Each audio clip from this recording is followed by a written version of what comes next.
மா இஞ்சி இதை வச்சு ஊறுகாய் பண்ணலாங்களா? அதுக்கு கடுகு, வெந்தயம், கொஞ்சம் பெருங்காயத்தை கடாயில் போட்டு ட்ரை ரோஸ்ட் பண்ணி எடுத்துக்கோங்க. அது நல்லா செவந்து வந்ததுக்கப்புறம் அதை பவுட்ரு பண்ணி எடுத்து வச்சுக்கோங்க. இந்த மா இஞ்சி ஜீரண சக்திக்கு ரொம்ப நல்லது.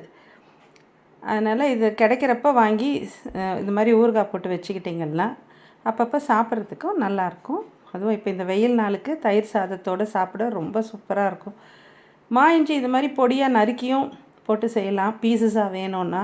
அப்படி இல்லைன்னா அப்படி கரகரப்பாக கொஞ்சம் தொக்கு மாதிரி ரெடி மிக்சியில் போட்டு அடிச்சிங்கெல்லாம் வந்துடும். இல்லை துருவுறதா இருந்தாலும் துருவிக்கோங்க. அந்த மாதிரி ரெடி பண்ணி வச்சுக்கிட்டு கடாயில் கொஞ்சம் தாராளமாக எண்ணெய் விட்டு கடுகு போட்டு பொரிஞ்ச உடனே இந்த துருவி வச்சோ இல்லை கட் பண்ணி வச்ச மாங்காய் இஞ்சியை அதில் போட்டு நல்லா வதக்குங்க. அந்த ஈரப்பதம் கொஞ்சம் அடங்கினதுக்கப்புறம் கல் உப்பை மிக்சியில் போட்டு பவுட்ரு பண்ணி இதில் சேர்த்துருங்க. இது கொஞ்சம் நல்லா சுருளை வதங்கிக்கிட்டோம், சீக்கிரம் கெடாமல் இருக்கும். அப்போ தான் கல் உப்பு பவுட்ரு பண்ணி போட்டுருங்க. தூள் உப்பு போட்டால் ஊறுகாய் சீக்கிரம் கெட்டு போயிடும். கல் உப்பு போடுறப்போ அது கெடுறதில்ல. இது என்னோடய பழக்கத்தில் இருக்கிறது. உங்கள் விருப்பம் எப்படியோ அப்படி பண்ணிக்கோங்க. மிளகாய் தூளை அதில் இப்போது சேர்த்துக்கோங்க. எவ்வளோ காரம் தேவையோ அந்த அளவுக்கு தூள் போட்டு லோ ஃப்ளேமில் வச்சு நல்லா வதக்குனிங்கன்னா இந்த மாதிரி எண்ணெய் பிரிஞ்சு வரும்.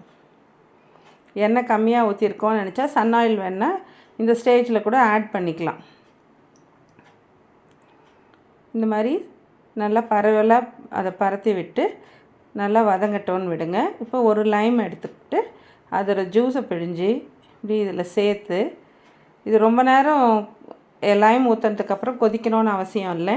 நல்ல ஒரு சூடு ஏறி அதை நல்லா கிளறி விட்டோம்னா போதும்.